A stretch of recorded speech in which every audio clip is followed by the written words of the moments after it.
الحمد للہ وکفا وسلام علی عبادہ الذین اصطفیٰ اما بعد فقد قال النبی صلی اللہ علیہ وسلم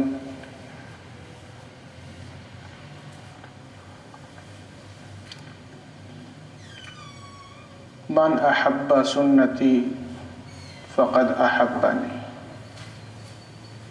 او کما قال علیہ الصلوۃ والسلام۔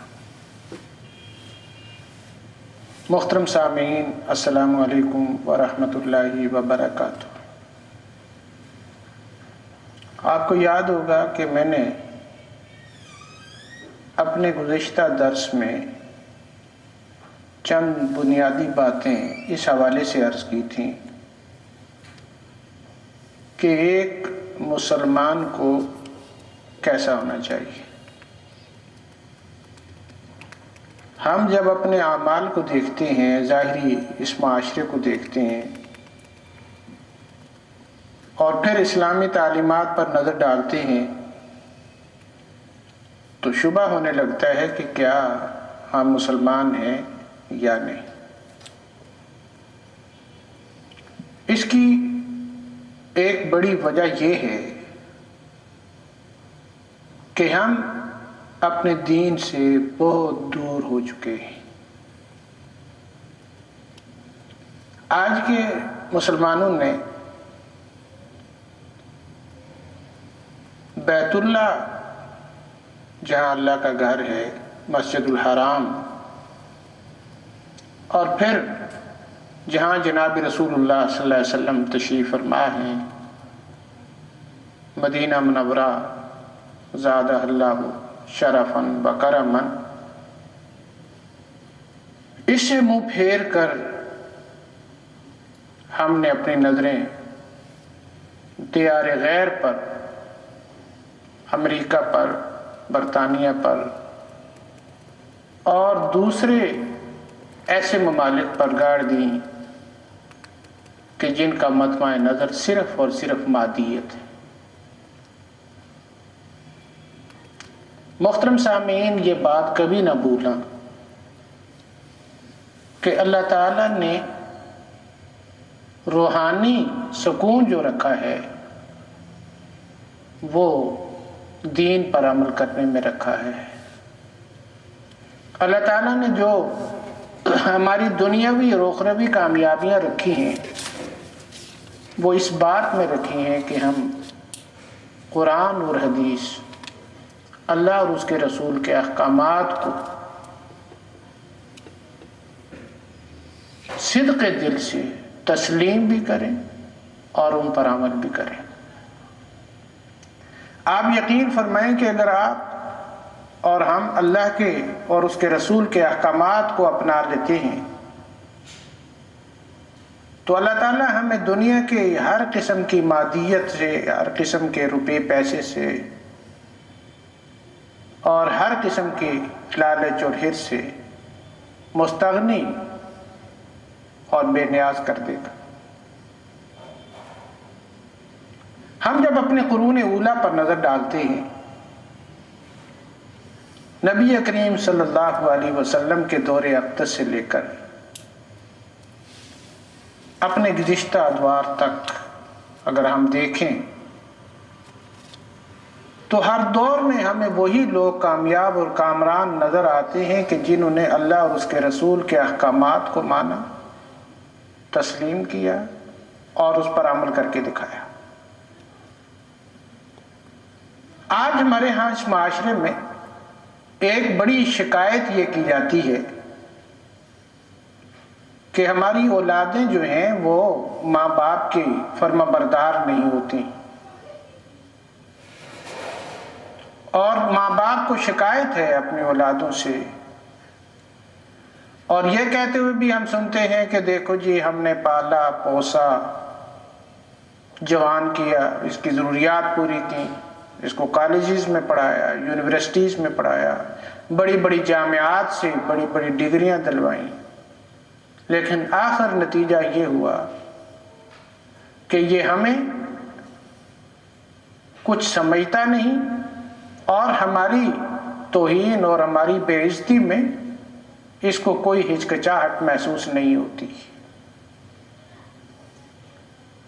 محترم ناظرین، کبھی ہم نے اس پر غور کیا کہ اس کا سبب کیا ہے؟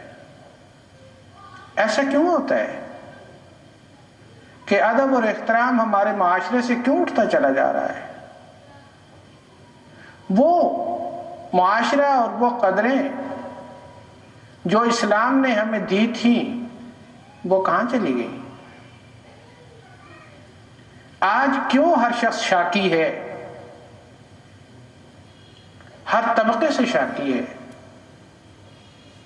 آج کیوں وہ محبتیں اور وہ آپس کے تعلقات اور وہ دینی اصلاحی عمل مفقود ہو گئے؟ اس کی وجہ یہ ہے کہ ہم جب بنیاد رکھتے ہیں وہ بنیاد ہی غیر سوچے سمجھے اور غلط رکھ رہے ہیں۔ مجھے یاد آیا، آپ کو اس واقعے سے انشاءاللہ بہت فائدہ ہوگا اور اس پر آپ ضرور غور فرمائیے گا کہ ایک شخص کا واقعہ لکھا کہ وہ دریا کے پاس بیٹھ کر وضو کر رہا تھا اور دریا میں ایک سیب بہتا ہوا آیا۔ اس شخص نے وہ سیب پکڑ لیا اور اس کو دھویا اور کھا لیا۔ کھانے کے بعد اسے خیال ہوا کہ مالک کی اجازت کے بغیر میں نے یہ سیب کھا لیا ہے، کل اگر قیامت کے دن حق تعالی مجھ سے سوال کریں گے تو میرے پاس کیا جواب ہو؟ یہ سوچ کر اس نے یہ ٹھان لی کہ وہ ضرور اس کی تحقیق کرے گا کہ یہ سیب کہاں سے آیا ہے اور مالک تک پہنچے گا اور اسے معاف کروائے گا۔ چنانچہ نہر کے الٹی طرف چلنا اس نے شروع کر دیا۔ چلتے چلتے ایک باغ میں پہنچا، خیال ہوا کہ اسی باغ سے یہ سیب گرا ہوگا اور اسی باغ کے مالک کا ہوگا۔ باغ کے مالک کے پاس چلا گیا، مل گیا مالک، اسے بڑی منت سماجت کی کہ مجھے معاف کر دو۔ تو مالک نے کہا کہ میں معاف تو کرتا ہوں لیکن میری 3 شرطیں ہیں۔ کیا ہے جی؟ ایک شرط تو یہ ہے کہ آپ کو میرے باغ کے اندر کام کرنا پڑے گا، مزدوری کرنی پڑے گی اتنے عرصہ تک۔ دوسرا کیا ہے کہ جی چوکیداری کرنی پڑے گی۔ تیسرا کیا ہے کہ جناب میری بیٹی سے نکاح کرنا پڑے گا آپ کو، اور میری بیٹی کے اندر جو عیوب ہیں وہ یہ ہے کہ اس کے سر پر کوئی بال نہیں، اس کی زبان نہیں ہے وہ گونگی ہے، کان نہیں ہے کہ بہری ہے، پاؤں نہیں ہے کہ وہ لنگڑی، ہاتھ نہیں ہے کہ لولی۔ یہ سارے عیوب اس میں پائے جاتے ہیں، اس سے آپ کو نکاح کرنا پڑے گا، پھر میں جا کر اپنے سیب کو معاف کروں۔ اس شخص نے 3 شرطیں منظور کر لی۔ اب جب باغ کے مالک نے نکاح کروا دیا اپنی بیٹی سے اور کہا کہ فلاں محل ہے اور فلاں کوٹھی ہے، آپ وہاں چلے جاؤ، آپ کی بیگم وہاں موجود ہے، وہ چلا گیا۔ آگے دیکھا کہ ایک خوبصورت دوشیزہ بیٹھی ہوئی ہے، دروازہ کھولا اور اس نے کہا فوراً کہ ٹھیک ہے آ جائیے۔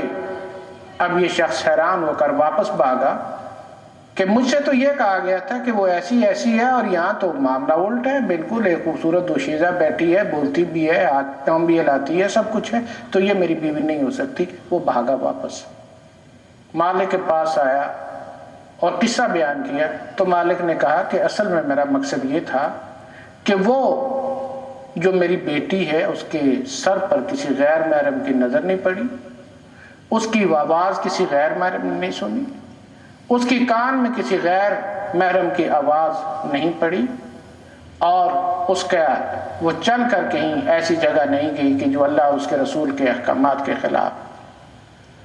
اب آپ اس پر ذرا غور کرنا کہ اس کے اندر کتنی چیزیں بیان کی گئی ہیں اور کیا ہوا، اور اس شخص نے ایک سیب معاف کروانے کے لیے کیا کیا قبول کیا۔ اور پھر لکھا ہے کہ حضرت شیخ عبد القادر جیلانی رحمۃ اللہ علیہ اسی عورت کی آگے اولاد میں سے تھے۔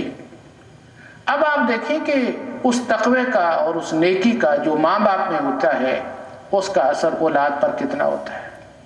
تو محترم ناظرین، آج کی میری اس گزارش کا مقصد صرف اور صرف یہ ہے کہ اگر ہم اپنے آپ کو نیک بنا لیں، اللہ اور اس کے رسول کے احکامات کے پر عمل کریں اور ہم میں اخلاص ہو، تو پھر انشاءاللہ سارا معاشرہ بھی درست ہو سکتا ہے اور ہمارے سارے کام بطریق احسن انجام دے سکتے ہیں۔ باقی انشاءاللہ اسی کے بعد اگلے درس میں عرض کروں گا۔ وآخر دعوانا الحمدللہ رب العالمین۔